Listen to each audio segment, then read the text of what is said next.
मैं कमल किशोर शर्मा श्री रामगोपाल गाड़ोदिया प्राथमिक आदर्श विद्या मंदिर सुजानगढ़ यूट्यूब चैनल पर आपका अभिनंदन करता हूँ। मित्रों, आज मैं हिंदी व्याकरण जिसका विषय रहेगा संज्ञा। संज्ञा किसे कहते हैं? मित्रों, किसी व्यक्ति, वस्तु, स्थान इत्यादि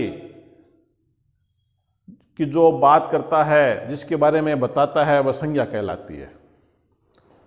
वैसे संज्ञा को हम कई शब्दों को नया जोड़ते हुए भी आगे बता सकते हैं। किसी प्राणी, वस्तु, स्थान, गुण, दशा या अवस्था के नाम को संज्ञा कहते हैं। इन सब शब्दों के नाम को संज्ञा कहते हैं। किसी व्यक्ति, वस्तु, स्थान आदि के नाम को संज्ञा कहते हैं।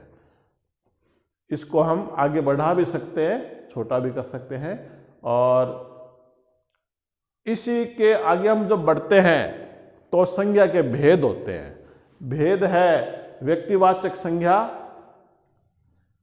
दूसरा जातिवाचक संज्ञा, तीसरा भाववाचक संज्ञा। मित्रों, व्यक्तिवाचक संज्ञा में किसी विशेष प्राणी, स्थान या वस्तु का ज्ञान कराने वाले शब्दों को व्यक्तिवाचक संज्ञा कहते हैं। किसी विशेष प्राणी, स्थान या वस्तु का ज्ञान कराने वाले शब्दों को व्यक्तिवाचक संज्ञा कहते हैं। जैसे राम, कोलकाता, सीताफल, ये नाम है, सीधा नाम है राम, कोलकाता, सीताफल। इसे व्यक्तिवाचक संज्ञा कहते हैं।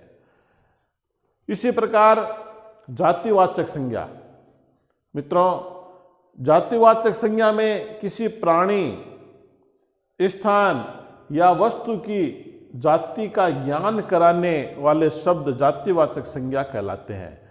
जाति का ज्ञान कराने वाले,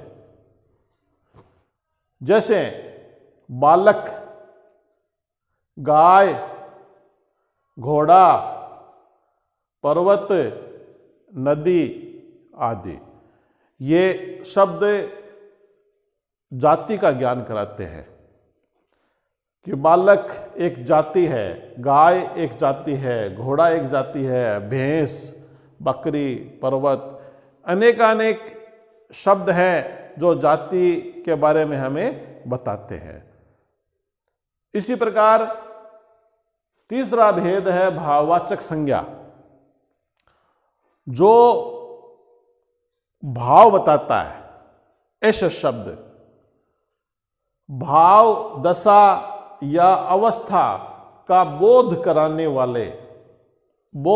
वाले, एहसास कराने वाले शब्द भाववाचक संज्ञा कहलाते हैं। जैसे सुंदरता, सुंदर शब्द है, इस सुंदरता बना है, सुंदरता। ऐसे ही वीरता, बचपन, बुढ़ापा, तो सुंदर से सुंदरता बना है, वीर से वीरता, बचपन, बच्चा से बचपन, बूढ़ा से बुढ़ापा। इस प्रकार व्यक्तिवाचक, जातिवाचक, भाववाचक संज्ञा। मित्रों, ये हिंदी व्याकरण जो कक्षा 3 से जब तक हम अध्ययन करते हैं हिंदी विषय का, वहाँ तक ये चलती रहती है, बारंबार चलती रहती है। इसलिए व्याकरण का अपनी जगह बहुत महत्व है। बिना व्याकरण के हिंदी अधूरी है। इसलिए हमें व्याकरण का ज्ञान होना ही चाहिए। अगर व्याकरण का ज्ञान नहीं होता है तो हम हिंदी का ज्ञान नहीं कर पाएंगे, अधूरा ज्ञान होगा। इसलिए हमें यहाँ से प्रारंभ करके और इसकी गहराइयों तक जाने का प्रयास करना चाहिए। मैं पुनः बता देता हूं कि परिभाषा है, ये अति आवश्यक है।